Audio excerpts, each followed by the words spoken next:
Pero para ella.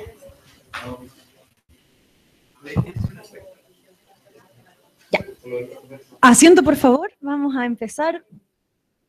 Hoy día estamos con micrófono porque parte de la idea es que vayamos perfeccionando cada vez más estas sesiones y, entre otras cosas, las vayamos grabando para dejar material que sirva para otros herredianos y herredianas que quieran aprovechar estos contenidos. Me presento de nuevo para quienes quizás no estaban la semana pasada. Mi nombre es Carla Sepúlveda, yo soy del equipo de formación. Este ciclo de talleres de formación y discusión política han sido ideados entre el equipo de formación y de inserción de Revolución Democrática para que tanto la gente que ya lleva bastante más tiempo participando como la más nueva puedan sentir que tienen elementos para discutir, para debatir y tienen también un espacio donde ellos mismos puedan plantear sus opiniones respecto a debates que ya se han dado dentro del movimiento y también muchos que se nos vienen por delante. La semana pasada tuvimos una primera sesión respecto de los fundamentos ideológicos en lo referente a lo político-social y hoy día vamos a entrar en la materia económica y para eso tenemos a una connotada expositora. Claudia Sangüesa es académica y profesora de la Universidad Diego Portales y militante de nuestro movimiento y en esa calidad también viene hoy. La idea entonces es que en la sesión de hoy tengamos primero una exposición que nos dé herramientas para el debate, que después nos dividamos en grupos de trabajo con una metodología un poco distinta a la que usamos la semana pasada para quienes ya estuvieron, pero similar porque esto de trabajar en grupos pequeños lo que permite es que cada uno tenga más posibilidades de hablar, que tengamos además la ocasión de conocernos y también entonces empezar a generar vínculos entre nosotros. Así que sin más preámbulo, porque ya llevamos un buen rato, dejo con ustedes a Claudia. Muchas gracias, Claudia, por estar aquí. ¿Voy pasando? Bueno.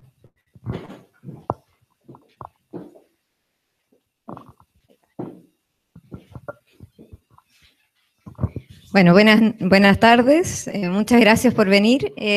Nosotros preparamos este módulo de formación inicial para ver el tema económico y vamos a mirar la línea general, ¿cierto? Es primero presentarles una forma de entender el proceso económico para poder identificar los distintos aspectos relacionados con eso, aspectos que tienen que ver con un aspecto normativo, ¿cierto? Después un aspecto que tiene que ver con cómo baja eso en términos de política pública, y luego en términos incluso legales, constitucionales, ¿sí? Entonces la idea es eso, y finalmente vamos a terminar con un ejemplo para el tema de pensiones, que ahora está, ¿cierto?, en la coyuntura, que es bastante evidente cómo los distintos modelos de desarrollo económico implican distintas soluciones de política pública en ese. Y también mirar cómo RD o Revolución Democrática, ¿cierto?, ha elegido qué camino seguir en ese contexto, ¿sí? Entonces, eso es. En primero, el marco teórico es una forma de entenderlo de esta forma. No sé si se ve todo, pero uno podría entender el proceso productivo de esta forma, ¿cierto? Se produce usando algunos factores productivos, entre ellos, al principio lo más importante son, por ejemplo, la infraestructura, la tecnología, el capital. Y en ese contexto, lo importante ahí tiene que ver con cuál es la propiedad de esos factores productivos. ¿Son de propiedad privada o son de propiedad social? ¿Sí? Entonces, distinto que los recursos naturales, por ejemplo, estén en manos de privados, que estén en manos del Estado o de todos nosotros, ¿ya? Y por lo tanto, ahí hay una primera etapa. La segunda etapa, diría yo, está lo que llamamos como la producción en sí. En la producción necesitamos, ¿cierto?, capital, infraestructura, tecnología, que son como los factores productivos, pero también, estilizadamente hablando, uno necesita empresas y trabajadores. Y por lo tanto, ahí es importante cómo yo entiendo la distribución del bienestar que se produce en esa actividad productiva, ¿sí? Y por lo tanto ahí lo importante son cómo organizo en realidad las relaciones laborales. Es distinto tener relaciones laborales donde los trabajadores están empoderados, ¿cierto? Donde hay sindicatos fuertes, que entenderlo como que cada uno individualmente va a decidir qué hacer, como es la libre elección en estos momentos. En una tercera etapa, una vez se producen los bienes, hay como lo que yo llamo la postproducción, ¿cierto? Tanto trabajadores como dueños de empresas generan ingresos, y esos ingresos están afectos a una idea de cómo se distribuyen los beneficios también. Entonces uno pone impuestos, por ejemplo, impuestos a la renta, para financiar derechos sociales, ¿ya? Entonces ahí de nuevo viene otra idea de que voy a entender esos derechos sociales como derechos sociales, entonces voy a poner impuestos progresivos, altamente progresivos, para financiar derechos a los cuales todos acceden, o sea, políticas sociales universales y gratuitas, o voy a tener impuestos bajos, planos, en donde más bien me focalizo en el mínimo. ¿Okay? Y en una cuarta etapa, uno podría mirar el consumo. Entonces, esos bienes se producen para alimentar ciertas necesidades de consumo. Y esas necesidades de consumo pueden estar completamente desreguladas, ¿cierto? Puede haber colusión en los mercados, puede haber contaminación del medio ambiente, puede haber cero conciencia de cómo se producen esos bienes, digamos. O puede haber una etapa distinta, ¿sí? Que es con mucha más conciencia social, etc. Entonces, en estas como 4 etapas uno podría identificar distribuciones del poder en los tipos de relaciones en cada una de estas etapas. En la etapa de la distribución del poder en términos de la propiedad, en términos de las relaciones laborales, en términos de la construcción de derechos sociales y en términos de la exigencia de relaciones de consumo, ¿sí? En los mercados. ¿Okay? Entonces, bajo ese marco normativo, uno tiene distintas salidas, ¿sí? Y esas salidas un poco, yo digo, bueno, ¿de quién dependen esas salidas? Dependen de la democracia, en el fondo. Son las sociedades las que eligen qué tipo de relaciones de poder va a tener en las distintas etapas, y esas relaciones finalmente tienen una salida que tiene que ver con la legislación o con la Constitución. ¿Okay? En este momento nosotros tenemos una Constitución que no hemos elegido realmente, sino que se nos fue un poco impuesta e impuso cierto modelo de desarrollo. ¿Okay? En el siguiente aspecto, entonces, en parte esas preferencias sociales se construyen sobre ciertos juicios de valor.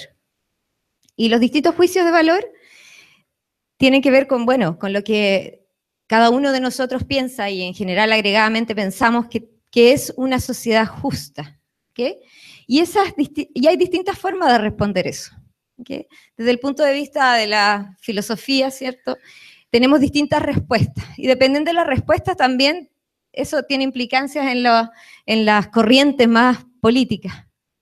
Entonces, aquí yo puse algunas de ellas, ¿cierto? Del punto de vista utilitarista, que es un poco el que domina en estos momentos, una sociedad, la utilidad es más bien la medida de bienestar, la utilidad individual, y el bienestar social es más bien la suma de las utilidades individuales de cada individuo. Entonces, lo que importa en esta sociedad, que es más bien utilitarista, es maximizar el tamaño de la torre. No importa el tema distributivo acá, ¿sí? Ese es un poco el enfoque utilitarista. Entonces, esta sociedad es más justa en realidad cuando la torta o el agregado de bienestar es mayor. Desde el punto de vista de la justicia de Rawls, una sociedad es más justa, ahí Rawls tiene un enfoque sobre el mínimo. Entonces, mientras el que menos tiene más, esta sociedad se convierte en una sociedad más justa. No importa tanto lo que pase con el resto de la distribución, pero el más pobre es menos pobre. Ese es el enfoque también que podríamos decir se maneja un poco en Chile, es decir, que no haya pobreza, no importa la desigualdad, que no haya pobreza. ¿Okay? Después, desde el punto de vista del liberalismo más conservador, una sociedad parece como justa. O sea, los resultados, desde el punto de vista liberal, los resultados son producto de una evolución natural de las cosas. Y por lo tanto, no hay que intervenir en lo posible nada. y los resultados son justos porque vienen de un proceso natural, y en lo posible no intervenir. Entonces, no intervenir significa tener derechos de propiedad bien asignados, ¿cierto? Y después dejar todo libre, ¿sí? Sin un Estado, digamos, un Estado mínimo, ¿cierto? Que se dedique más bien a asignar derechos de propiedad y asegurar la competencia. Desde el punto de vista igualitarista, una sociedad es más justa si todos somos más iguales. ¿Okay? Aquí hay distintas formas de mirar el igualitarismo, ¿cierto?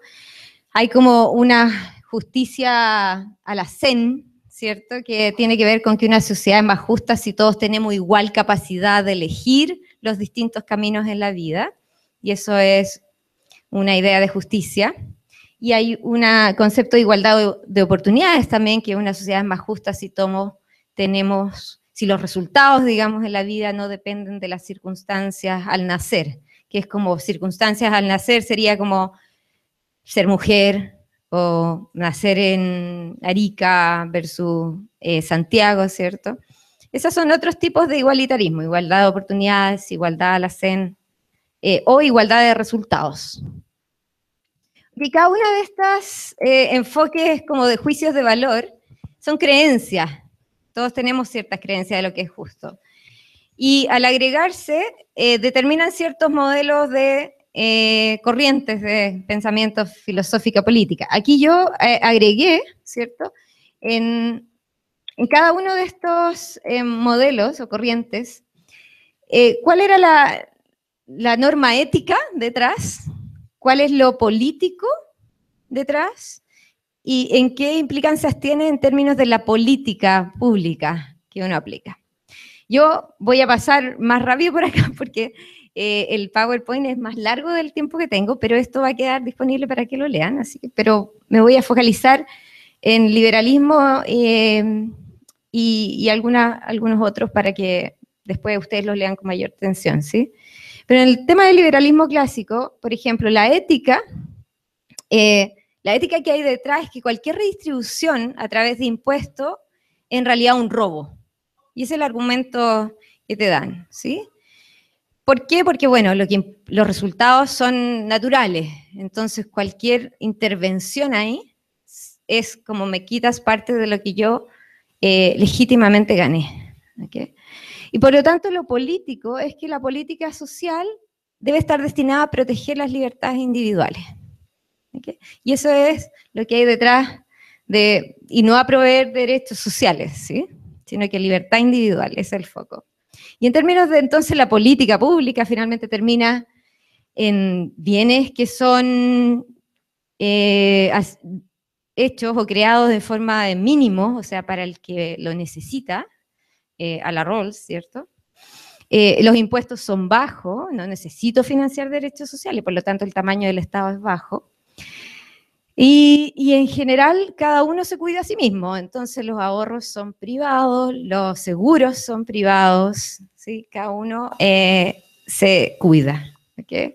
En términos de salud, en términos de pensiones, educación, cada uno elige lo que puede con lo que tiene, ¿ya? En general en estos sistemas también hay lo que se llama safety net en inglés, es como una red de seguridad, que es como ya, dejo al menos un mínimo para que el que caiga abajo se apoye ahí.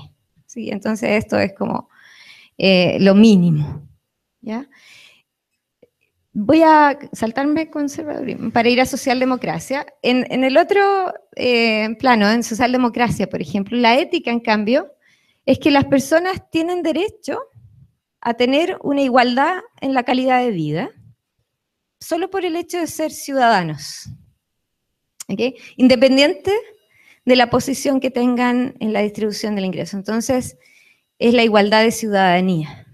Y entonces el acceso entonces hay construcción de derechos sociales, porque los derechos sociales son derechos a los cuales se accede según la necesidad de los ciudadanos y no según el nivel de ingreso, que propiamente tal, porque puede ser en salud, enfermos o en pensiones, vejez, ¿cierto?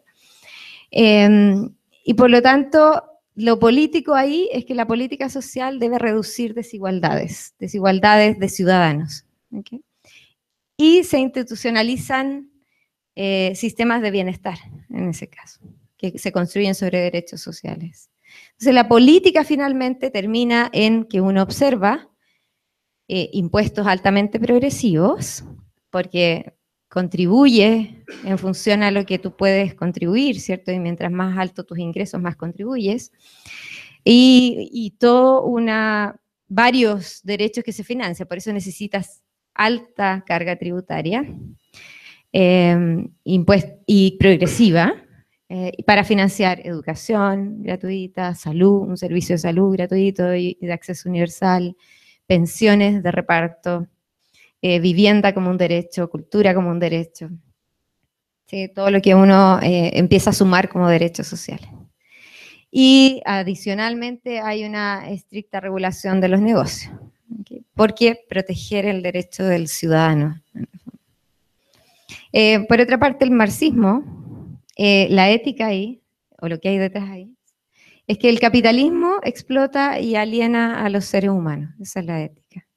Y por lo tanto, en lo político, dice, las políticas sociales dentro de la economía capitalista, en realidad nunca van a eliminar las desigualdades y por lo tanto no va a mejorar la comunidad dentro de una economía capitalista. Por lo tanto, en la política, eso es lo político, en la política uno en realidad tendría que apuntar a sociabilizar todo lo que es individualizable. ¿Okay? Entonces, más allá, generar espacio donde no hay propiedad individual sobre las cosas, sino en la propiedad social. ¿Okay? Y mientras, claro, yo diría ahí como que hay en el extremo, ¿cierto? Capitalismo puro, es como no hay propiedad privada, todo está socialmente apropiable, todo es de todos. Sin embargo, hay grados, ¿cierto?, de capitalismo. Hay sociedades que tienen áreas de la economía que no están capitalizadas, ¿sí? Que están donde hay ausencia de capitalismo. Y ahí es como desde extremo capitalismo, donde todo es propiedad privada, hasta el otro extremo de ausencia de capitalismo, donde nada es propiedad privada y hay un continuo de mundos. Ese, yo diría. Entonces, bueno, también tenemos el enfoque comunitarianista, que es más bien el enfoque en las comunidades. Son las comunidades las responsables de generar sus propias políticas sociales independientes del Estado e independientes del mercado. Entonces, ahí el foco está en cómo las comunidades son aglutinadas y comprometidas entre ellas para generar sus propios niveles de bienestar. Y finalmente está el feminismo, ¿cierto? Que dice, bueno, hay un orden de género aquí, histórico, heredado, y eso combinado con una economía de mercado, que obviamente donde el más poderoso, el que históricamente ha sido más poderoso, genera determina un bienestar social donde la mujer está en un plano inferior. ¿Okay? Por lo tanto, lo político ahí es que las políticas sociales consideren estas implicancias de género de todo orden y traten a las mujeres como sujetos, como personas independientes, ¿sí? Entonces, en la política, por ejemplo, que los impuestos se cobren no a la familia, sino a las personas. Esa es una política pública que considera un enfoque de género. Bueno, pueden haber otras políticas, ¿sí? Eso como corrientes filosófico-políticas. Ahora, hay otra forma de verlo, que aquí me voy a repetir un poco, así que voy a ir más tarde, más rápido, que tiene que ver con los regímenes de bienestar desde el punto de vista más sociológico. Y aquí también uno podría pensar que la situación social finalmente resulta de la interacción de tres como ejes o agentes, que tiene que ver con el Estado, el mercado y la familia. Y uno podría categorizar los distintos estados de bienestar, en qué peso le dan a los distintos agentes. Entonces, en la siguiente slide, Un Estado socialdemócrata, lo que llama Spin Anderson un Estado socialdemócrata, es aquel en cual el Estado juega un rol muy importante, ¿ya? Y en este sentido, de nuevo me repito con lo anterior, es un Estado importante, son políticas sociales que son universales, que se aplican en forma sistemática, la idea del ciudadano más que del consumidor, y favorece también la emancipación del individuo, ¿sí? No tiene tanto peso ahí la familia, sino que los individuos, por sobre el Estado y por sobre la familia. En otro grupo de países, de hecho, bueno, esos son los países nórdicos que han favorecido eso, en otro grupo de países están los corporativistas, donde el papel del Estado es más marginal y la familia aparece como importante. Entonces son más conservadores en ese sentido. Y todo lo que implique cambiar un poco la cultura en ese sentido es negativo. Tomo la cultura que hay en términos de lo que entiendo por familia, y así funciona en términos de políticas sociales. Me apoyo mucho más en seguros privados a nivel de la familia también, es la familia la que se cuida a sí misma. ¿Okay? Y en el otro extremo está como el liberal o el neoliberal, diría yo, que es un Estado que en realidad no es Estado, sino que es un Estado mínimo, que más bien hace que el mercado funcione bien. Las políticas sociales son mínimas, por lo tanto son políticas de asistencia social y no de derechos sociales. Y se usan los seguros privados fuertemente. Okay. Ya. Ahora, todo esto es como general. Así. ¿Quién elige? ¿Qué tenemos entonces? ¿Qué es lo mejor? Bueno, eso no depende de nadie en particular. O sea, no hay una definición así teórica, sino que es una elección política. Y por lo tanto la democracia elige en realidad. Y para alimentar esa discusión, yo puse aquí, por ejemplo, como un ejemplo, esta es la encuesta mundial de valores, y aquí hacen una pregunta que es bastante interesante. En las primeras dos columnas acá, preguntan, ¿los pobres son pobres por qué? ¿La sociedad es injusta, en la primera columna?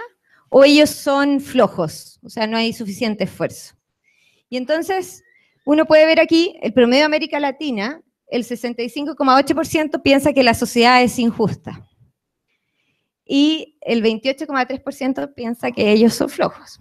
Si uno ve Europa continental, el 63,3% piensa que la sociedad es injusta, el 17,1% que ellos son flojos. Si uno ve Estados Unidos, el 38,8% piensa que la sociedad es injusta y el 61% que ellos son flojos. Por supuesto que esto implica, pensar de esa forma implica distintos modelos de desarrollo. Si yo pienso que en realidad los resultados en la vida dependen del esfuerzo, bueno, favorezco entonces el esfuerzo individual. Si en realidad pienso que hay un tema social, o sea, que la sociedad en realidad es la que no está proveyendo suficiente oportunidad, entonces genera otro tipo de políticas. Y esto implica, obviamente, ciertos distintos modelos de desarrollo. Ahora, Chile aquí, en el contexto latinoamericano, es el que tiene 55% para la sociedad injusta y 36% para ellos son flojos.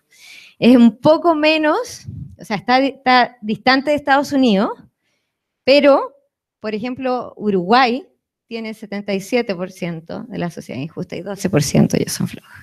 Entonces también eso implica tener distintas aproximaciones, ¿cierto?, a las políticas públicas que nosotros estamos generando. Sí, pero no han repetido la pregunta, así que no he podido actualizar, perdón. Sí, ¿cómo cambia? Sí. Bueno, entonces, según estas preferencias, también nosotros como sociedad votamos por ciertos modelos de desarrollo. Se supone que si tuviéramos una democracia bien representativa, que representara estas preferencias que llamamos preferencias sociales, podríamos generar reglas bajo las cuales vivir que estén en acorde a esas preferencias. Y ese es el problema que tenemos ahora, el problema constitucional es que realmente la Constitución representa unas preferencias sociales que no son las nuestras, ¿okay? que fueron implantadas en un contexto de dictadura, ¿cierto?, para legalizar un cierto modelo de desarrollo. Para un modelo socialdemócrata y anticapitalista, como vamos a ver que Revolución Democrática se define, ¿cierto?, como que quiere aspirar a, bueno, necesitaríamos, por ejemplo, más función social de la propiedad y menos propiedad privada. En este momento todo es propiedad privada en Chile, incluso los derechos sociales. Y a pesar de que hay un párrafo que dice que hay una función social de la propiedad, en realidad todo está privatizado.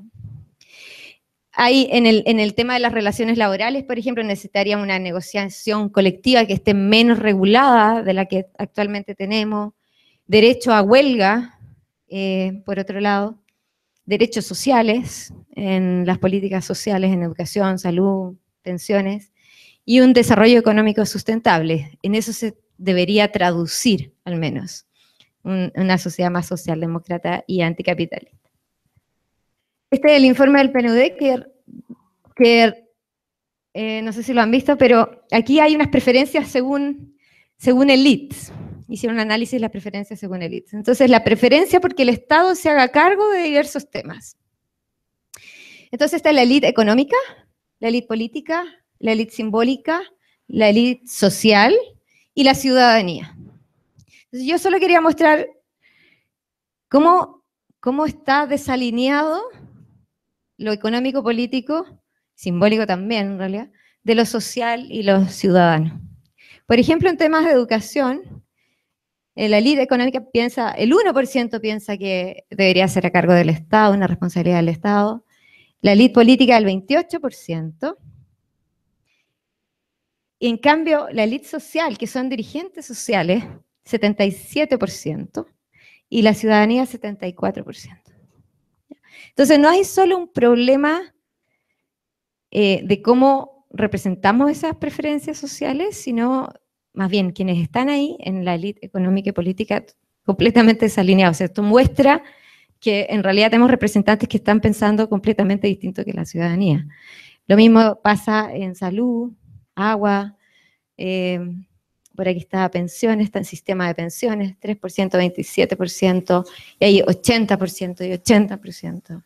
Entonces, ese es el tamaño de la diferencia que hay entre cuáles son las preferencias y los valores ciudadanos y cuáles son las preferencias de quienes gobiernan. ¿Sí? La siguiente. Bueno, aquí iba a ser como un análisis, como ejemplo, del sistema de pensiones en este contexto. En el actual sistema de pensiones nosotros tenemos una capitalización individual, ¿cierto? Entonces, ¿esto qué implica? Implica que, primero, cada uno tiene asignados títulos de propiedad, lo que se llaman títulos de propiedad. Yo usé el lenguaje en vivienda, ¿cierto? Como que a uno le dan una propiedad sobre su vivienda. En este caso, la propiedad nuestra sobre nuestro fondo de pensiones individual. Y eso tiene implicancias culturales que han sido además estudiadas. Entonces, entregar propiedad privada, asignar propiedad privada, genera individuos que además son más individualistas. Por una parte, entonces tiene implicancias culturales.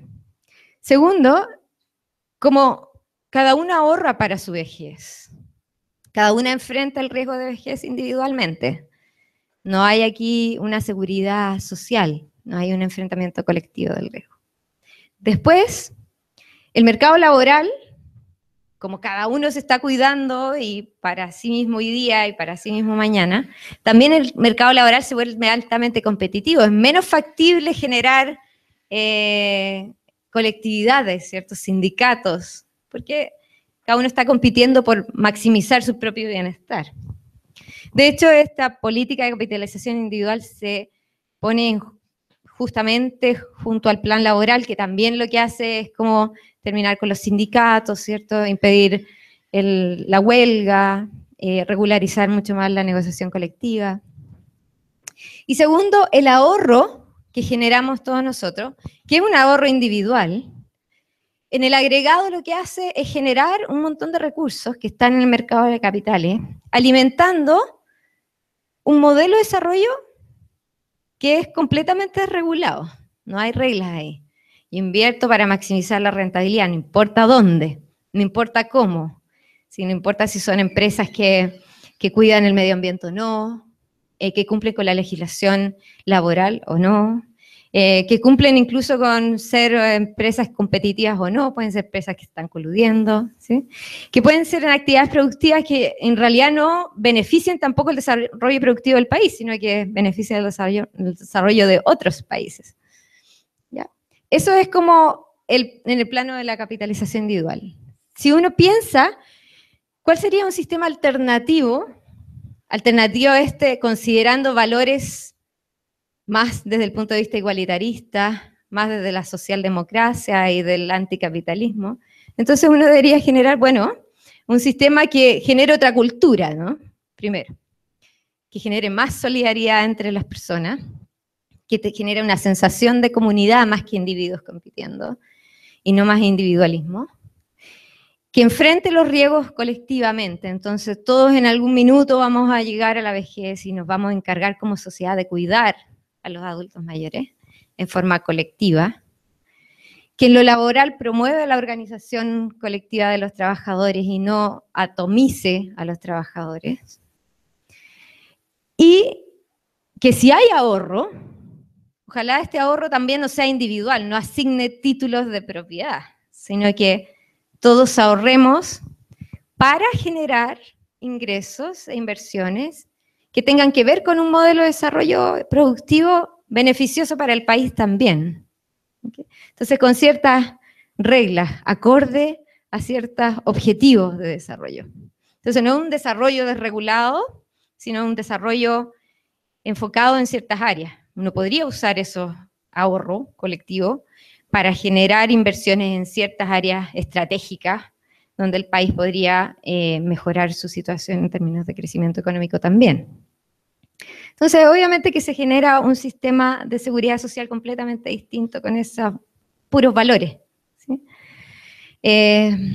Ahora, lo que RD ha elegido ahora, no sé cuánto tiempo tengo. Ya, todavía. Entonces, mirando todos estos aspectos, uno analiza los principios de revolución democrática que están ahí en la página web, yo los vi. Tiene como distintas bajadas en estos tres aspectos, yo dije, tres aspectos que tienen que ver con la propiedad, aspectos que tienen que ver con las relaciones laborales y los derechos sociales, y aspectos que tienen que ver con el modelo de desarrollo o el consumo. ¿Okay? Entonces, en la parte de propiedad, obviamente que aquí revolución democrática está por democratizar la propiedad de muchos de los factores productivos que en este momento, darle más importancia a la función social de la propiedad y de los recursos naturales en general. Ahí uno puede imaginar el agua, por ejemplo, que es un recurso importante. En términos del cobre, también hay otra implicancia ahí. Y uno puede imaginar otras cosas, carreteras, ¿cierto? La misma infraestructura vial, la ciudad misma, todos los espacios públicos. Son ejes en el cual uno se debería mover de más privatizados a menos privatizados, más sociales. Eso significa ser anticapitalista, ¿cierto? Democratizar un poco la riqueza. También define que son anti-oligárquicos y anti-imperialistas. Anti-oligárquico en el sentido de que combatimos la concentración del poder en unos pocos. Eso es ser también igualitarista en cierto sentido, en el sentido de la distribución del poder. Y antiimperialista porque rechazamos la dominación y la intervención de un pueblo sobre otro. Bueno, ya agregué eso, que es la función social de la propiedad, ¿cierto? Redefinir las formas de propiedad de los bienes que son sensibles para todos nosotros, para el desarrollo finalmente de la democracia.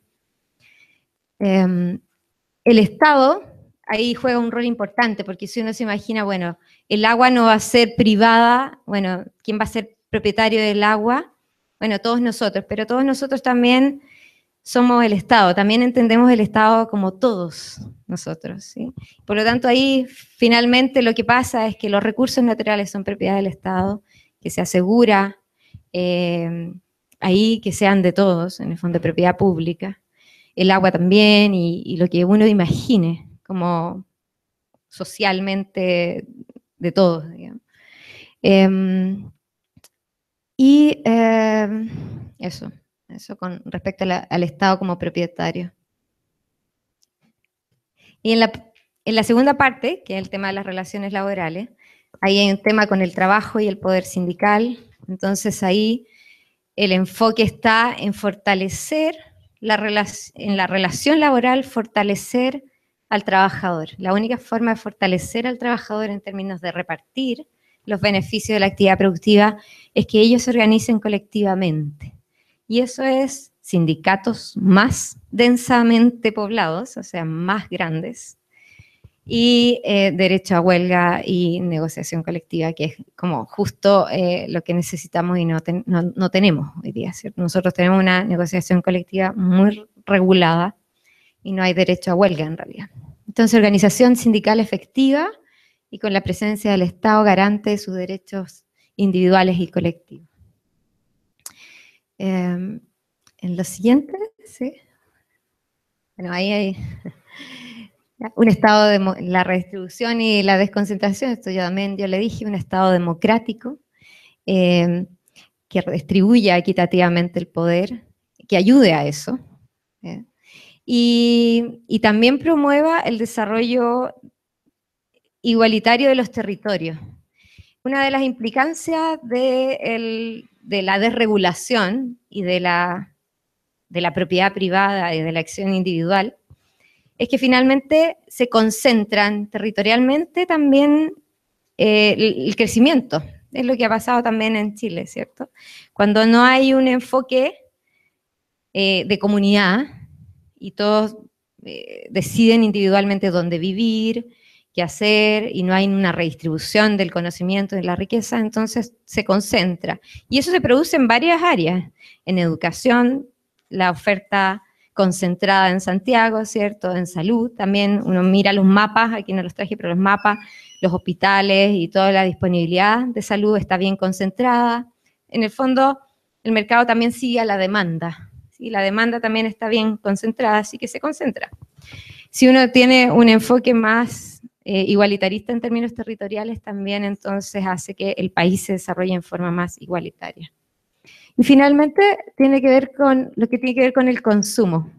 Y aquí todo un aspecto de que también superar el capitalismo implica pensar que más allá del consumo, más allá de que yo maximice el consumo, ¿cierto? Porque se alimenta de eso también, se alimenta del consumo desmedido, de la creación de necesidades ilimitadas, ¿cierto?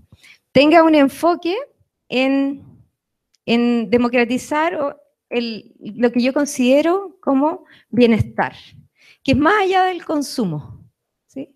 Y entonces hay un aspecto que tiene que ver con el buen vivir, que es más, de nuevo, más allá de los bienes que consumo, es cómo también accedo a ese consumo, y eso es importante también para la Revolución Democrática, que hayan, también esto no nace solo, ¿cierto? Entonces tiene que haber ciertas reglas y organización, de manera de que los mismos territorios, las mismas comunidades puedan organizarse para tener comunidades de consumo sustentable, que vayan reglas de inversión que cuiden el medio ambiente para las futuras generaciones, que haya un respeto por los pueblos, y eso también tiene que ver con los modelos de desarrollo, no para todos los pueblos, maximizar el consumo es un objetivo, y entonces es importante en esos términos promover la autodeterminación de los pueblos.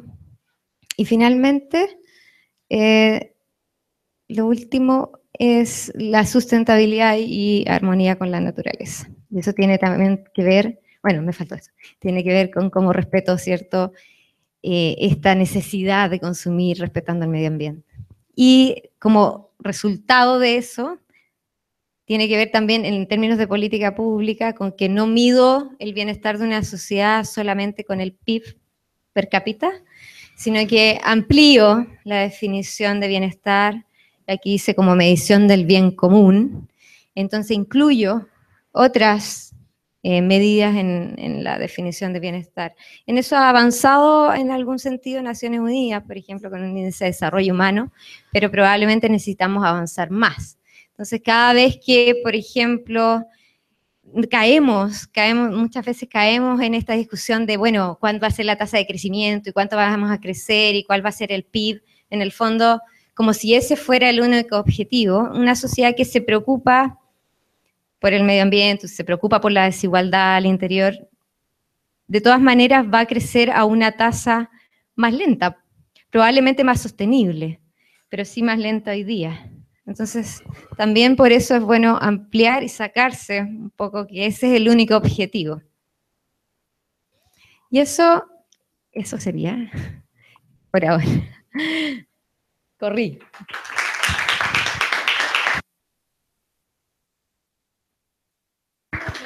Ah, sí. Preguntas. Sí.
Voy a dejarlo hasta ahí por mientras y después más preguntas.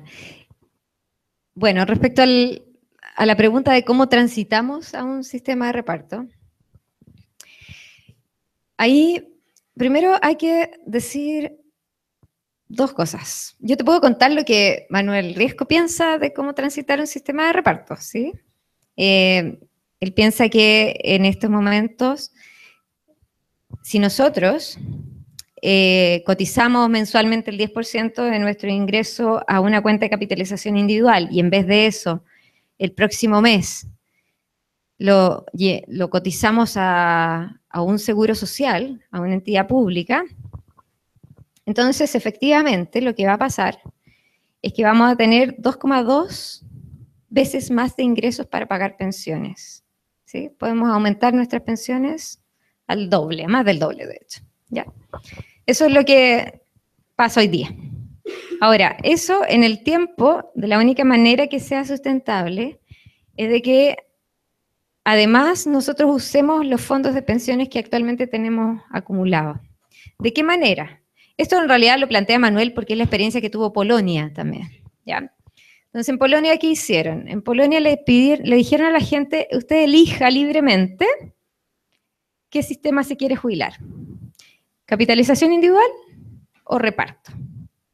Si usted quiere reparto, entonces usted va y así como cuando se jubila uno va a una aseguradora y le traspasa todos sus fondos a cambio de tener una jubilación, lo mismo. Uno va, supongamos que al IPS, firma un contrato ahí y entrega todos sus fondos de pensiones a esta entidad pública a cambio de tener una pensión que es doble del que podrías tener bajo el sistema de capitalización individual. Eso implica, ¿ya? Y eso en el tiempo, efectivamente, según sus estimaciones, le da que es sustentable, por lo menos hasta finales de este siglo. ¿Okay? ¿Por qué? Porque también no es de beneficio definido lo que plantea Manuel. ¿Sí? En general, los sistemas de reparto te aseguran una tasa de reemplazo, por ejemplo, 70%. En el modelo que se está evaluando, Manuel, al menos el que yo conozco más de cerca, porque Leocadia, la economista que estuvo en la Comisión de Pensiones, ella planteó eso. Lo que hace es aumentar las pensiones al doble hoy día, en el primer periodo, y después se ajustan por la tasa de crecimiento de los salarios, que se supone, con ciertos supuestos, ¿cierto? Que la tasa de crecimiento de los salarios aumenta al crecimiento de la economía, ¿cierto? Entonces no es de beneficio definido, sí es un beneficio que está en función a lo contribuido en el mercado laboral. Es el modelo de tránsito que plantea Manuel Riesco y también la Fundación Sol. Lo que yo creo personalmente es que hay razones para pensar que eso puede ser culturalmente muy radical hoy día, en el sentido de que cada uno de nosotros tiene propiedad, ¿cierto?, sobre sus fondos de pensiones, y al parecer las encuestas indican que hay una sensación de propiedad sobre eso. Entonces, cualquier idea de entregar esos fondos de pensión a una institución pública, aunque sea con libertad de elegir, podría ser mal evaluada. ¿Sí? Entonces, nosotros pensamos en una alternativa distinta, que era como crear un sistema mixto. Y en sistema mixto tú combinas capitalización individual con reparto, ¿ya? Entonces, parte de la cotización obligatoria va a un sistema de reparto y parte de la cotización obligatoria va a capitalización individual. Y con eso tú generas entonces una fuente de financiamiento del beneficio de la pensión que tiene que ver con lo que cada uno ha ahorrado, pero también tiene que ver con una solidaridad intergeneracional. ¿Okay? Hay 2 países en América Latina que han optado por eso, Uruguay y Costa Rica. Tienen sistemas mixtos de pensiones y por lo tanto conviven esas 2 líneas. Eso te permite, por una parte, conocer socialmente lo que significa tener un sistema de reparto. Entonces, la experiencia de Uruguay es muy buena en ese sentido, porque realmente en la medida en que se vive en instituciones que también son distintas, culturalmente también empiezan los cambios, ¿ya? Y por otra parte, también tengo esta sensación de que efectivamente el ahorro colectivo podría ser una oportunidad de redistribución del poder económico. Entonces, en estos momentos pasa que los trabajadores son propietarios del 70% del PIB. Claro, que cada uno es propietario de una partecita, entonces la defiendo. Pero si esto fuera colectivo, en el sentido de que todos nos hacemos cargo, si fuera en vez de ahorro individual, ahorro colectivo, entonces podríamos tener ciertas reglas de inversión que impliquen transformar el modelo de desarrollo también. Entonces, hay una oportunidad ahí. Y dado que ya pagamos o sea, no, todavía no terminamos de pagar en realidad los costos de la transición, desde el sistema de reparto de capitalización individual, el Estado ha desembolsado, creo que las estimaciones son como 1,3 veces el PIB de Chile en la transición, porque ha tenido que pagar en el fondo a las personas que no tenían capitalización individual antes, todos estos años, 30 años. Ya tenemos un fondo de pensiones que corresponde al 70% del PIB. Entonces hay una oportunidad ahí. ¿Okay? Entonces, yo personalmente pienso que uno debería empezar con un sistema mixto para cambiar un poco también la cultura y paralelamente darle un significado al ahorro colectivo que cambie el desarrollo económico. ¿Sistema de reparto y sistema de capitalización? Dos juntos, sí. Eso es un sistema mixto. La segunda pregunta tuya era si abre una caja de Pandora, y yo sí, claro. O sea, todo lo que estamos discutiendo ahora tiene que ver con eso, con que estás cuestionando modelo de desarrollo, estás cuestionando todo lo que significa la, solidaridad en términos de seguros sociales, sí. Y bueno, y lo que tienes en términos de desigualdad, ¿cierto? De acceso al poder. Socialización versus Estado, sí. Sí, yo pienso que sí hay una diferencia. Hay experiencias en países nórdicos donde las empresas, en vez de ser propiedades del Estado, son sociedades anónimas donde todos los ciudadanos tienen algún porcentaje. Entonces son todos como propietarios de alguna forma. Nokia, por ejemplo, en Finlandia. Yo no soy... no tengo esa idea de que el Estado de por sí lo va a hacer mal, ¿okay? Yo pienso que también tiene que ver con cómo tú progresivamente utilizas el Estado. Si tú tienes un Estado mínimo, que en realidad administra cosas mínimas, claro, es complicado para ese Estado mínimo de repente administrar algo mucho mayor. Necesitas institucionalidad, capital humano, personas que trabajen. En la medida que un Estado empieza a generar instituciones que tienen otra lógica y empiezas a emplear, ¿cierto?, un porcentaje de la población además funcional a esas instituciones, entonces también tienes otro Estado. Y por supuesto que los Estados no siempre fueron eficientes en todas partes del mundo, en la medida que también tú adoptas un cierto institución, esas instituciones pueden ir mejorando. ¿Okay? Pero sí, pero hay esa otra forma. Pienso que en el caso de Latinoamérica hay toda esta cosa de proteger también esos derechos sociales, esas instituciones del mismo Estado. En el caso de Argentina igual es negativo en términos, por ejemplo, del tema del sistema de pensiones. Entonces, por ejemplo, en este caso del que estamos hablando ahora, este sistema de reparto, pienso que siempre es mejor para proteger el riesgo de utilizar esos fondos para otras medidas, tener una institución pública autónoma del Estado, que sí proteja los fondos de pensiones y no esté al arbitrio de un Estado que en realidad pueda querer, no sé, distribuir dinero a cualquier cosa o construir hospitales, ¿cierto? Eso. ¿Ya? Pero también eso tiene que ver con, también, o sea, por un lado protegerse por la experiencia internacional y por otro lado generar esta mayor cultura que tiene que ver con la evolución de las mismas instituciones. Eso. No, eso no es una AFP estatal. En el lado de reparto, ¿cierto? Tiene que haber alguien que recaude esta cotización obligatoria a los trabajadores y que distribuya las pensiones, ¿sí? Entonces ahí uno piensa en una institución pública. No tiene que ser el Estado, puede ser una institución pública autónoma. Y tu pregunta era... Sí, sí. Bueno, pero es que eso justamente es el tema con el actual sistema. El sistema de capitalización individual tiene este problema de que viene de un mercado laboral que no es este piloto de avión, ¿cierto?, que siempre ha trabajado, ¿cierto? No es este caso. Entonces, claro, como decía José Piñera, no. Entonces hay un mercado laboral volátil. Lo que tiene el sistema de solidaridad intergeneracional es que justamente tú como recaudas en un determinado periodo de tiempo, tú puedes constantemente tener un porcentaje de trabajadores que está informal, por ejemplo, pero como recaudas y agregas y entregas en función al salario de los últimos 10 salarios o alguna regla de beneficio que no tiene que ver tanto con esta volatilidad, generas mejores ingresos en la vejez. y también porque tienes mayor recaudación en este momento. ¿Ok?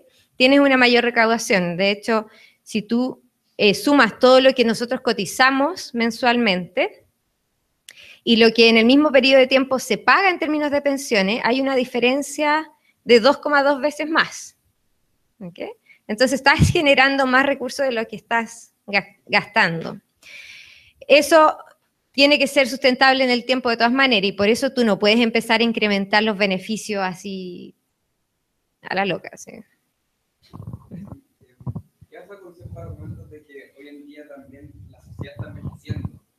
Entonces, a la medida que va envejeciendo, de repente como que menos, o sea, como que hay mucho más viejos, entonces simplemente muchos dicen de que si simplemente se está de reparto, justamente va a haber mucha menos gente que la financie que como pasaba Sí. o sea, como pasaba anteriormente, y también que hace un argumento de el tema de aumentar la edad de jubilación. Es factible.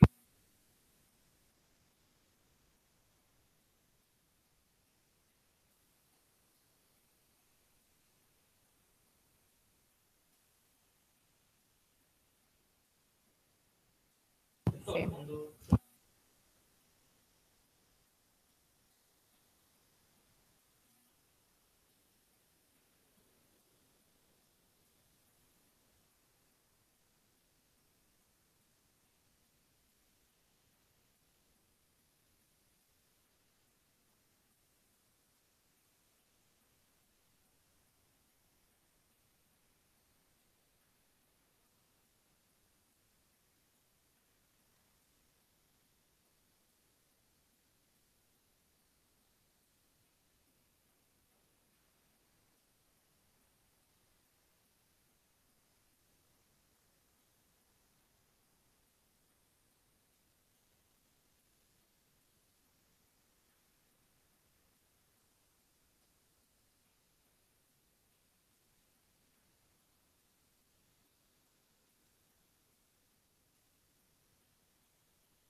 Ya, voy a responder estas preguntas que habían.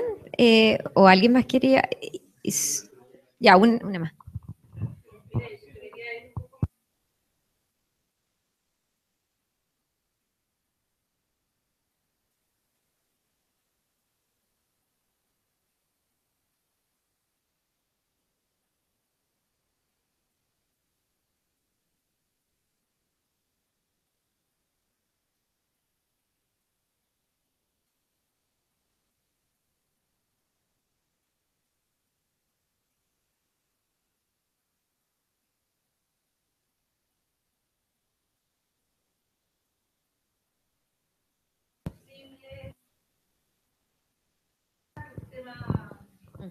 Sí, sí. Ya. Voy a contestar entonces las tres preguntas que me hicieron. Una es la parte de envejecimiento de la población, y eso es un hecho. Yo no tengo el gráfico acá, pero hay un gráfico que en el fondo mide cuáles van a ser los distintos grupos de la población representantes en distintos momentos en el tiempo. Y nosotros, como en el año 2050, vamos a cruzar lo que se llama el efecto envejecimiento. ¿Sí? Entonces va a terminar el bono, lo que se llama el bono demográfico. El bono demográfico significa tengo un porcentaje mucho mayor de activos que de pasivos, y eso es un hecho. Entonces, ¿de qué forma se puede enfrentar eso, dado que es un hecho? Y una de las soluciones que ha habido en el mundo para enfrentar ese tema es en Suecia. ¿Ya? Ellos cambiaron el sistema previsional de ser un sistema de reparto de beneficio definido. Aquí quiero hacer una distinción como técnica. Un sistema de reparto es un sistema con solidaridad intergeneracional. Entonces, los actuales trabajadores financian a los actuales jubilados, ¿ya? Ahora, ¿de qué manera yo los financio? ¿De qué manera les doy ese ingreso? Puede ser distintas maneras. Puede ser que a todos les dé el mismo monto de dinero, por ejemplo. Ya, todos van a tener una pensión de 300.000 pesos. Eso es una opción. Otra opción es que lo que se denominan beneficios definidos, que son definidos en la tasa de reemplazo. La tasa de reemplazo es el porcentaje del salario que tenía el trabajador justo antes de jubilar.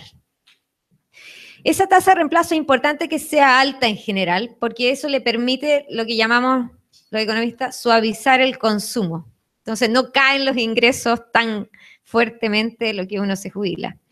Entonces, los modelos de reparto con beneficio definido tenían definida la tasa de reemplazo para todo 70%. Entonces, tú estás ganando 1.000.000 de pesos, tu pensión es 700.000 pesos. Tú estás ganando 300.000 pesos y tu pensión es 210.000 pesos. Todos tenían 70% de tasa de reemplazo. Eso es muy exigente en términos de el financiamiento necesario para. ¿Por qué? Porque los ingresos laborales en el ciclo de vida van aumentando. Entonces uno empieza joven con ingresos más bajos y en la medida que va, y esto también es como evidencia empírica, digamos, en la medida que uno va aumentando la edad, van aumentando los ingresos laborales. Por lo tanto, tu ingreso laboral al final de tu vida son más altos. ¿Ok? Y una tasa de reemplazo del 70% implica un alto gasto público, una alta necesidad de contribuciones altas. Entonces hay dos formas de enfrentar eso. Que aumente la contribución de los trabajadores. Muchos países europeos han tenido que aumentar de 15% a 20%, a 30%, a 40% de contribución. En vez de cotizar, para mí yo contribuyo al sistema para financiar a los actuales jubilados. Por lo tanto, son contribuciones altas, cada vez cuesta más, ¿cierto? Eso también depende de cuán productiva sea la generación joven. Si la generación joven con el mismo esfuerzo produce mucho más riqueza, también no es tanto más. Entonces depende de la productividad de la generación joven. Pero en general sale mucho más caro. Suecia entonces cambia esto y si ya no vamos a tener beneficio definido, vamos a tener un beneficio que va a depender de la historia de ingresos del individuo. Entonces no es el último ingreso, sino que es la historia acumulada, agregada. Por eso yo digo es en función de lo contribuido, porque lo que hace el sistema es continuamente, mes a mes, registrar cuál fue la historia laboral, entonces dónde trabajó, cuánto ganó, etc. Por eso tienen lo que se llaman unas cuentas nocionales, que son unas cuentas imaginarias, no imaginarias, pero no es que están contribuyendo a ninguna cuenta de capitalización individual, sino que se está registrando lo que el individuo está contribuyendo a su país en términos de trabajo. Y luego, cuando se va a jubilar, entonces dice, ah, bueno, ¿cuánto fue lo que tú contribuiste? Esto.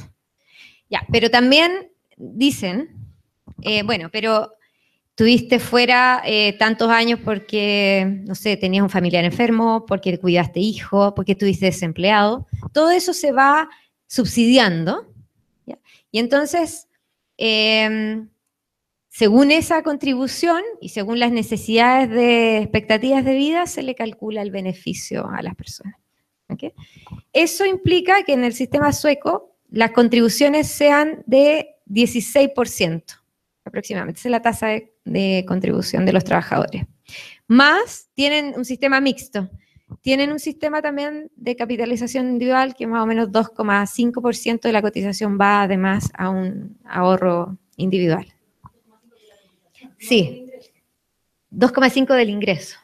Ya, entonces son 16% del ingreso más 2,5% del ingreso. Entonces en total es como 18,5%. Eso permite que tú desacoples un poco los últimos salarios del beneficio y por lo tanto enfrentes el tema de envejecimiento, porque finalmente el beneficio va a depender de lo contribuido. Ahora, eso suena muy parecido a capitalización individual, ¿cierto? Porque uno ahorra, ¿cierto? Mensual. Ya, pero no es lo mismo. ¿En qué sentido? Primero, en que hay solidaridad intergeneracional. Es decir, son los actuales trabajadores los que están financiando a los actuales jubilados. Segundo, hay solidaridad intrageneracional. Entonces hay un montón de subsidios cruzados. Hombres y mujeres son tratados de la misma forma. Y además hay topes de hacia arriba y hacia abajo, entonces la desigualdad en la vejez es mucho menor. ¿Por qué? Porque es un sistema público. No hay un mercado de capitales, no, ahí no se está alimentando, no. La otra diferencia es que no, ahí no estamos llevando recursos a un mercado de capitales, estamos directamente financiando algo. ¿Ya? Entonces, eso primero. Yo diría que esa es la respuesta. La mejor respuesta a cómo enfrenta un sistema de reparto el tema de envejecimiento de la población. No, bueno, es que eso tiene que ver con sus propias preferencias. Ellos no quieren solidaridad en el sistema, ¿sí? Después la segunda pregunta era el tema de la edad de jubilación, y es parecida un poco la respuesta, porque en realidad en el modelo de capitalización individual, el riesgo de la vejez se enfrenta individualmente también, entonces es una decisión privada. Como decía José Piñera, en el chiste, ¿cierto? Ahí tú ahorraste poco, o sea, culpa tuya, o sea, cómo no trabajaste más, ¿sí? Entonces, también la decisión de cuándo jubilarte es una decisión individual, ¿no? De hecho, en Chile, a pesar de que existe esta, se supone, edad de jubilación, 60, 65, en la realidad eso no es real. O sea, el promedio de edad de jubilación de la mujer es 67 años y del hombre 70 años. Entonces siguen trabajando porque no pueden sobrevivir, digamos, con las pensiones que tienen. Bueno, porque la decisión es individual en un sistema de capitalización individual, eso es lo consistente. Con un sistema público tú ya no puedes tener ese tipo de decisiones individuales porque las normas de acceso al beneficio tienen que seguir ciertas reglas públicas. ¿Okay? Entonces hay una normativa. Lo mismo que en un sistema de salud público. Uno puede ir y decir, oye, necesito una radiografía en el tobillo. No, uno va y hay protocolos y te hacen la radiografía si corresponde o no. Lo mismo acá, hay normas de acceso. Entonces ahí sí tiene sentido decir, mira, si yo tengo un sistema de reparto, por ejemplo, oye, la gente está viviendo mucho más, necesitamos más ingresos para esa gente que vive más, por lo tanto, aumentemos la jubilación, pero una decisión en el contexto de un sistema público, ¿ya? Y, de hecho, en Chile, por ejemplo, el bono por hijo, que es como ya parte de un sistema, eso sí tiene edad mínima. A las mujeres se les da solamente a los 65 años. ya es 65 años. Entonces ya hay reglas en el sistema público.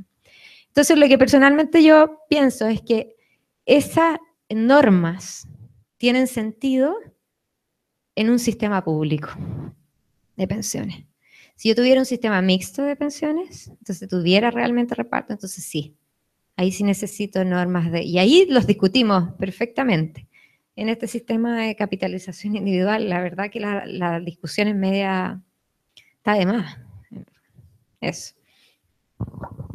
Después la pregunta era claro, es lo que yo decía antes, yo estoy de acuerdo contigo, o sea, este sistema de ahorro forzoso lo que hizo fue generar recursos para ciertas actividades productivas, para ciertos grupos económicos, y también para cierta idea de desarrollo. La idea de desarrollo que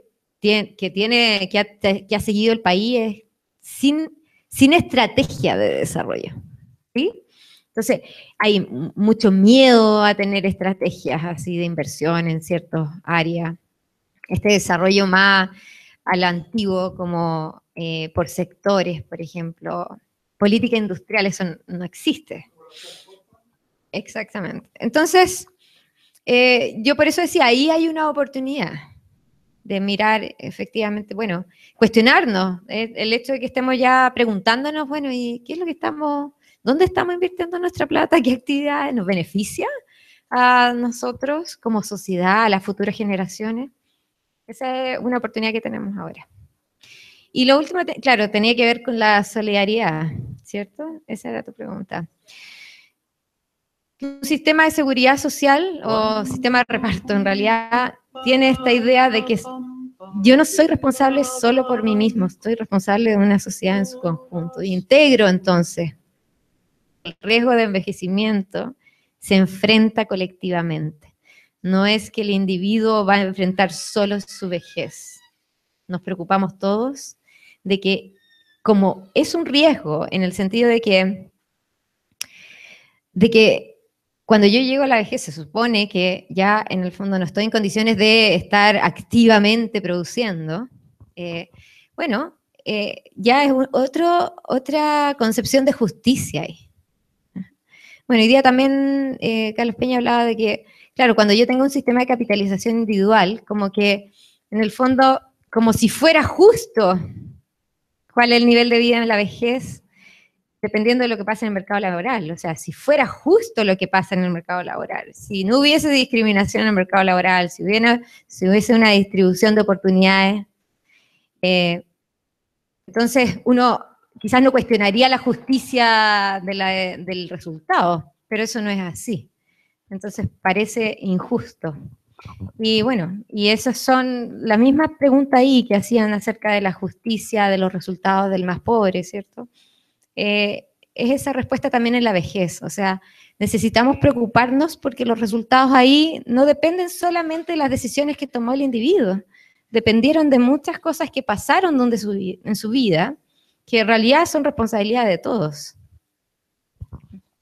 Esa es la diferencia entre un seguro social y un seguro individual o privado.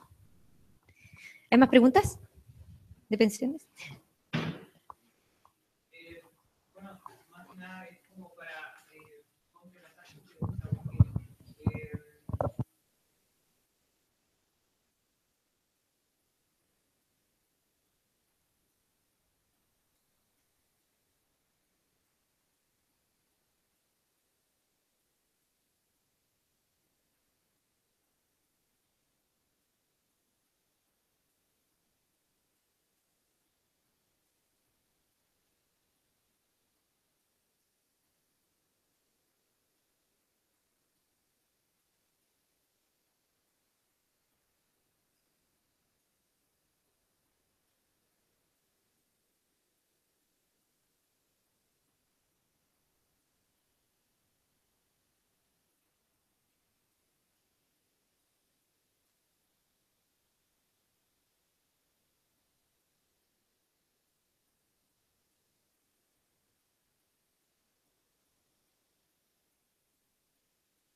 Sí, yo creo que hay, bueno, voy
Ay, qué difícil la pregunta.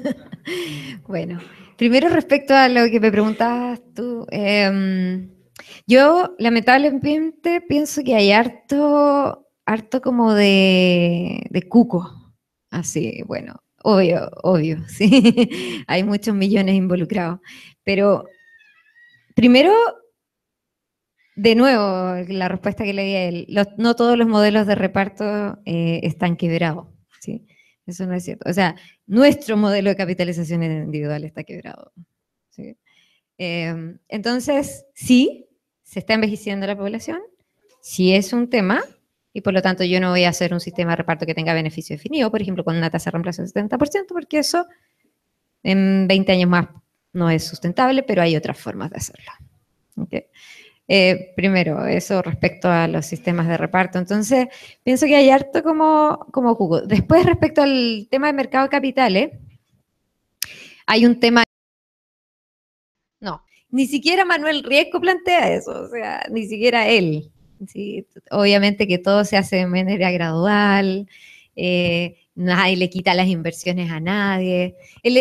Hay que mirar la experiencia de Polonia nomás, que parece muy radical, pero, o sea, en el Mercurio, de hecho, salió hace un par de meses un artículo de que Polonia no pasó nada, las FP siguen funcionando, la gente ahorra ahora en la FP, pero es voluntario el ahorro.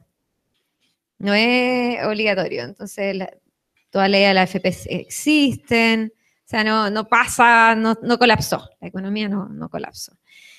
Entonces también hay que ponderar, hay que no ser tan ingenuo y hay que leer la comunicación de la prensa también con un lente de advertencia, porque la prensa sí está alimentada por la élite económica y política de este país. Entonces, ya vimos que estamos súper sesgados. Hay alternativas, ¿sí? Entonces hay que mirarlo con cuidado y también por eso es bueno mirar también las experiencias internacionales, aunque no todas son homologables. Desmitificar experiencias. ¿Okay? Eso diría respecto a esa pregunta. Ahora, yo, como ya dije, personalmente pienso que lo mejor ahora es tener un sistema mixto, ¿sí? Y después ir aprendiendo, en el fondo, de cómo resulta entonces este sistema de reparto combinado con un sistema de capitalización individual. Como resulta en términos de institucionalidad también pública, porque como no tenemos en este momento eso, ver cómo funciona, cómo se protegen realmente esos ingresos, cómo se asignan los beneficios. ¿Sí? Después, las preguntas están más o menos relacionadas en el sentido de que, claro, es una... voy a hablar casi como de experiencia. En el verano tuve la oportunidad de ir a África, por ejemplo.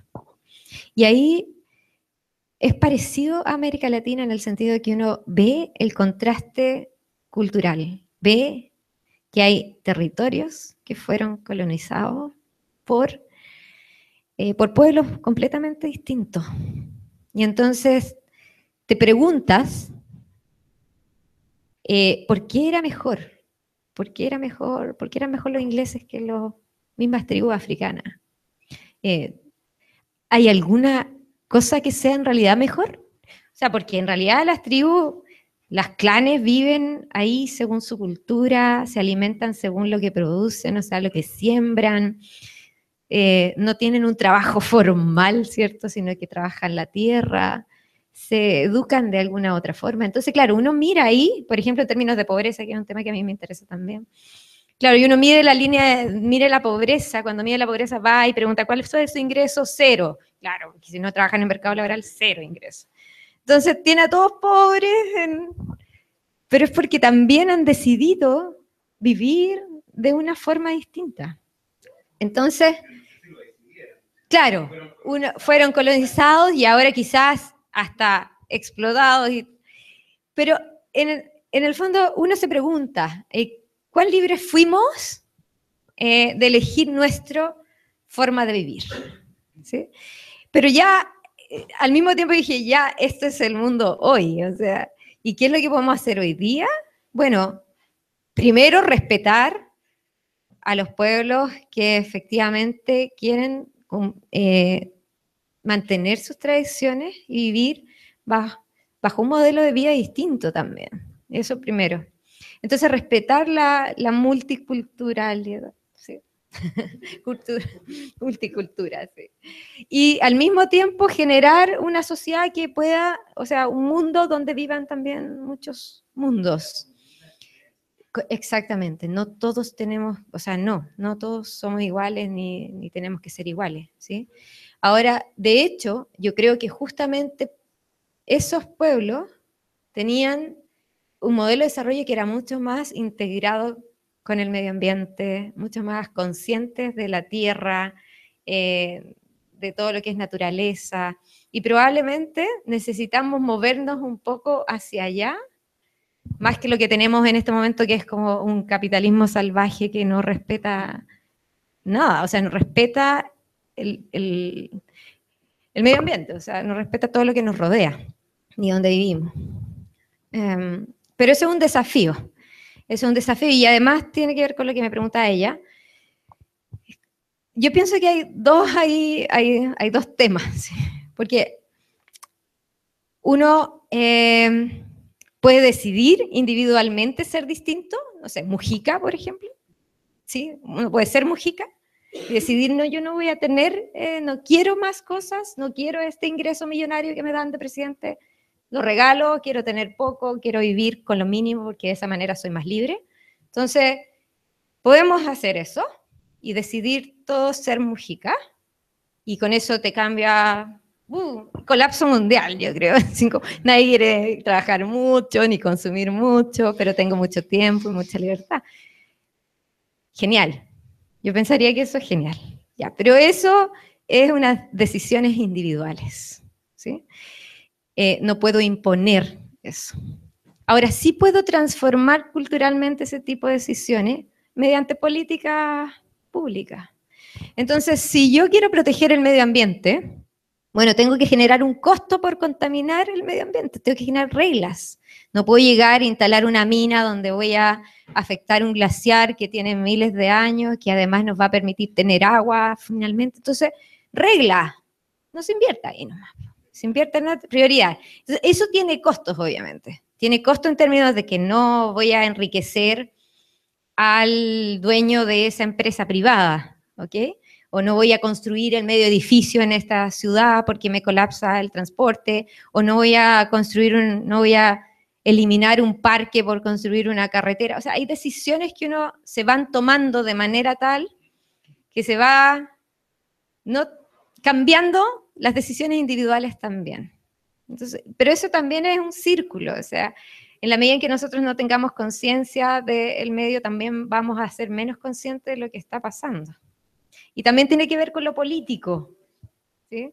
Si la mayoría de nosotros está preocupado por ese tema, pero elegimos autoridades que en realidad no, o que están funcionando en función de la élite económica, bueno, entonces no vamos a generar políticas públicas que realmente cambien el comportamiento. Entonces, yo apuesto por dos cosas, porque hay una cuestión de cultura, de educación, que se pueda cambiar, pero también porque uno genera una sociedad distinta también, donde en realidad no importa tanto tener, sino que vivir, ¿sí? Por ejemplo, el tema del trabajo es importante también. Toda la lucha en este momento es por aumentar los salarios. Y otra forma también, diría yo, es disminuir las horas de trabajo, ¿sí? Puedo no aumentar los ingresos, pero disminuir la hora de trabajo, con eso aumento en realidad el salario real. Y esa sería una super lucha.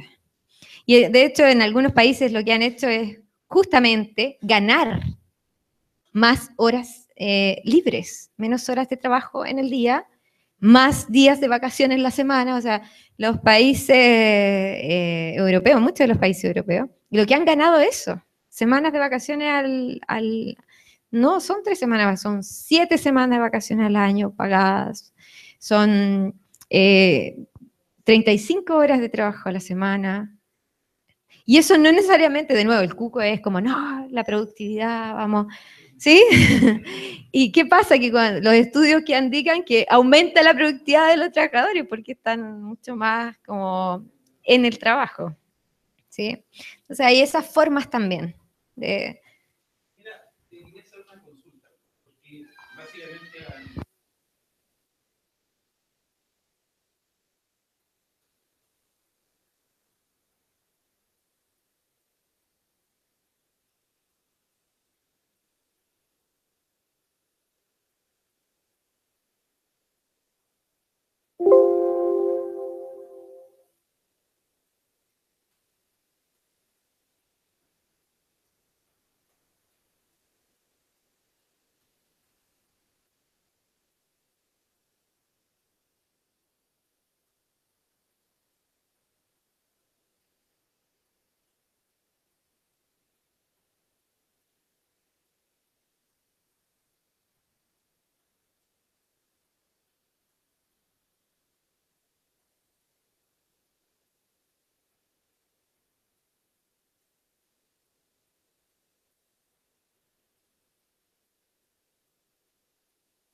Ya, muchas gracias.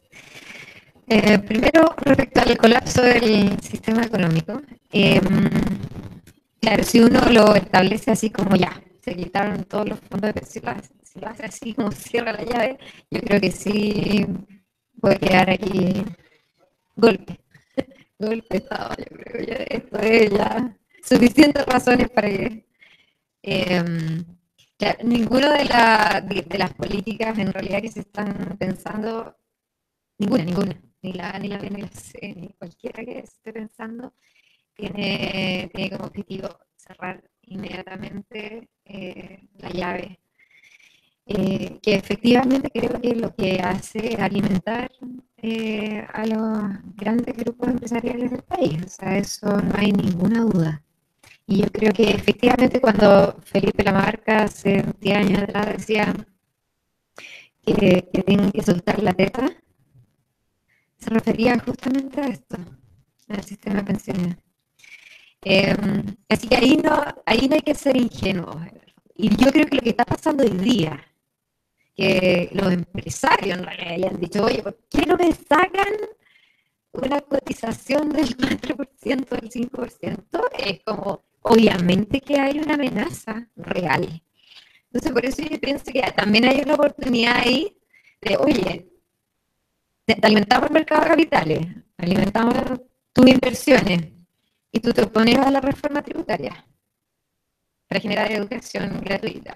Te opones y a cualquier reforma tributaria. En el futuro yo creo que tiene que ser usado esto.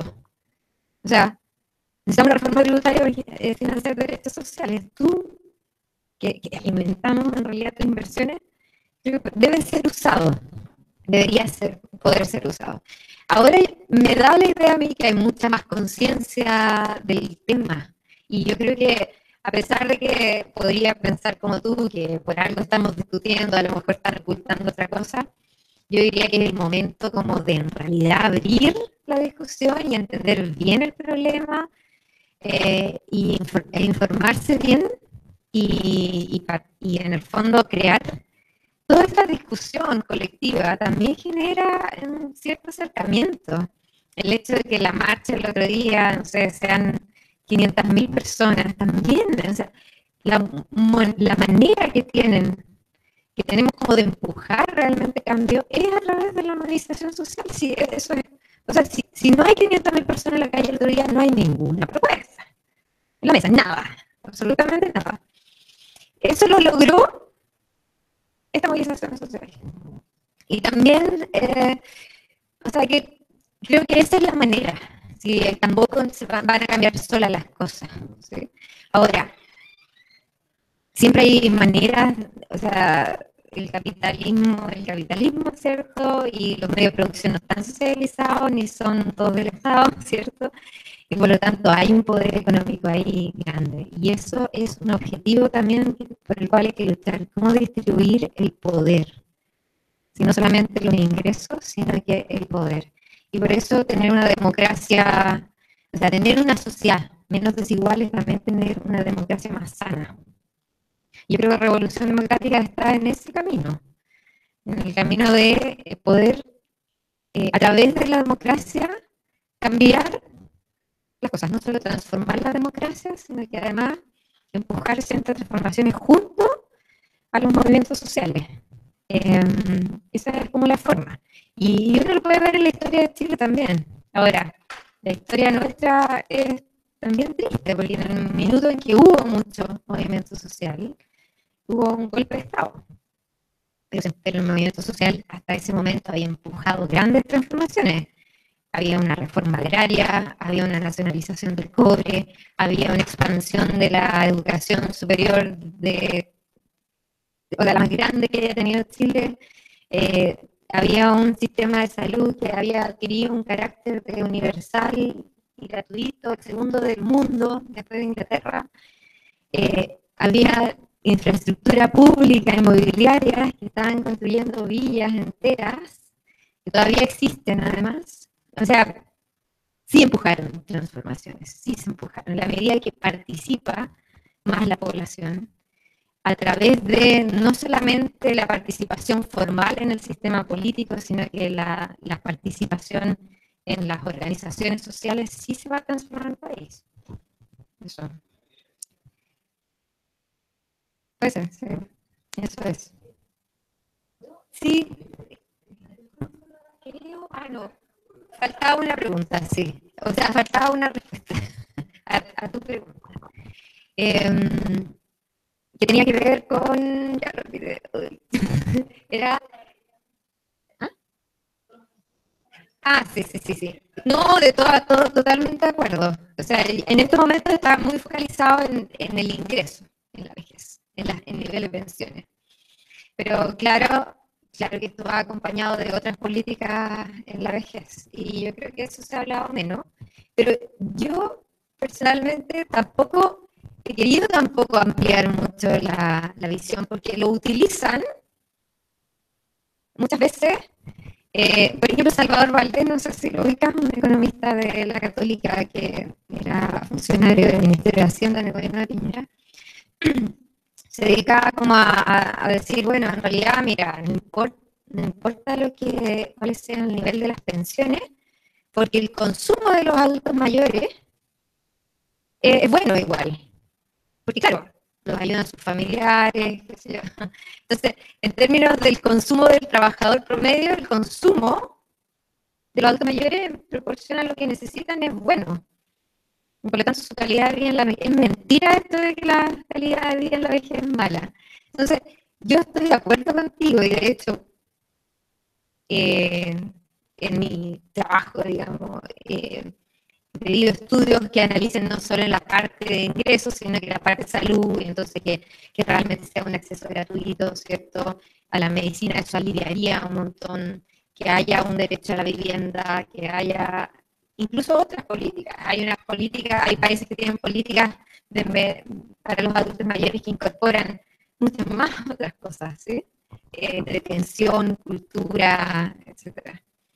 Eso no quita que el tema del ingreso también es un tema. O sea, obviamente, además en una sociedad que está altamente mercantilizada, donde en realidad el ingreso es el que te permite acceder a todo, también se focaliza mucho la atención en eso. Pero sí, esto va acompañado de la construcción de derechos sociales, al menos la vejez, de todas maneras.